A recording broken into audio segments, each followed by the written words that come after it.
samahan niyo kami para pumunta sa Buluan Market. Bagong lahat ay magandang umaga. Andito nga pala kami sa Kalmbugan sa bahay ng nanay ng aking asawa. Eto nga at nililinisan ko itong binili ng aking asawa na tilapia. Inuna ko na nga rin pala linisan itong piprituin ng aking asawa. At ay nagsimula na nga rin pala siya magprito. Konti lang pala yung piprituin niya kasi yung iba ay dadalhin po namin dun sa bahay namin sa Sampaw. Uuwi din kasi kami mamaya. Pero bago po kami umuwi ay pupunta muna po kami sa Buluan Market. Ibibili kasi namin ng Baby Norsen at Kuya Norsidin ng damit. Balik na nga rin pala tayo dito sa ginagawa ng aking asawa. At ay luto na nga rin pala yung kanyang pinirito. Natapos ko na nga rin pala linisan yung dadalhin namin dun sa aming bahay. Nagsandok na nga rin pala ako ng kanin kasi kakain na nga rin po pala kami. Pagkatapos nga namin kumain, nagsigayakan na nga rin pala kami para makapunta na dun sa Buluan Market. Nakasakay na nga rin pala ang ating Kuya Norsidin at Baby Norsen. Nung makasakay na nga rin pala kami lahat ay umalis na nga rin pala kami. Malapit lang naman ang Buluan Market dito sa Kalmbugan. Pagkalipas ng ilang minutuan, dito na nga rin pala kami sa Buluan Market. Hinahanapan na nga rin pala namin ng Kuya Norsidin ng damit. Yung lola na nga rin po niya yung naghahanap ng pwede po sa kanya. Sa unang pinuntahan po namin ay wala po kaming nakuha. Kaya pumunta naman po kami sa kabila. Dito na nga rin po kami nakakuha. Sinuot na nga rin pala ng Kuya Norsidin yung aming nabili para sa kanya. Pagkatapos nga nun ay pumunta naman po kami dito sa bilihan ng mga cellphone. Lalagyan kasi ng aking asawa itong cellphone niya ng tempered glass at saka case. At ayan, tapos na nga rin pala lahat. Hindi ko pala sa inyo na share guys. Ito palang cellphone ng aking asawa ay nabili po niya sa pinsan niya. Pag-alis nga namin dun sa bilihan ng mga cellphone ay pinakain na nga rin pala namin itong ating Kuya Norsidin. Hindi kasi siya kumain nung bago kami umalis. Pagkatapos nga kumain ng Kuya Norsidin ay pumunta naman po kami dito sa halo-haloan. Bumili na nga rin pala kami ng 3. Take out pala yung kinuha namin kasi doon na lang po namin kakainin sa bahay ng nanay ng aking asawa. Dito talaga ako bumibili ng halo-halo kasi napakasarap ng halo-halo nila dito. Napakaraming gatas. 50 pesos pala ito guys. Sulit naman po yung 50 pesos kasi napakasarap ng halo-halo nila. At ayun, okay na nga rin pala lahat. Na makuha ko na nga pala yung halo-halo ay agad na nga rin pala kami umalis. Hindi na nga rin pala ako nakapag-video nung umuwi kami. Pagdating nga namin dito sa bahay ng nanay ng aking asawa, kumain na nga rin pala ng halo-halo ang Daddy Joe at Kuya Norsidin. Pagkatapos nga namin kumain ng halo-halo ay umuwi na nga rin pala kami. Uwi na nga rin pala kami sa bahay namin sa Sampaw. Pagdating nga namin dito sa Tantangan, kakain daw pala kami muna. Sabi ng Daddy Joe dito sa Balbacoa King. Kaya bumaba na nga rin pala kami para makapasok na. Ayan, pumasok na nga rin pala kami para makakain na. Hapon na nga rin pala sa mga oras na ito at gutom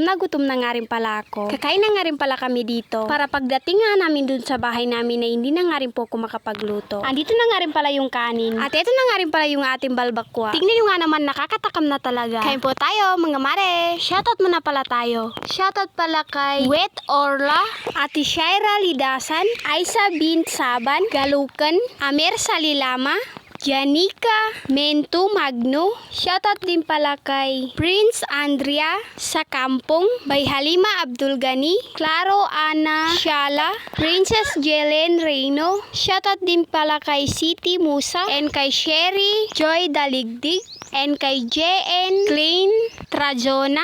Shoutout din pala kay Ashley and kay Ashripa Sainon. Shoutout po sa inyong lahat. Pa-share naman po ng aking video. Salamat. Sa hindi pa pala nakapag-follow sa amin, i-follow na po kami. Malaking tulong po yung para sa amin. Salamat. Nakarating na nga rin pala kami dito sa aming bahay dito sa Sampaw. Kaya yun lamang po. Salamat sa panonood. Follow for more videos. Salamat.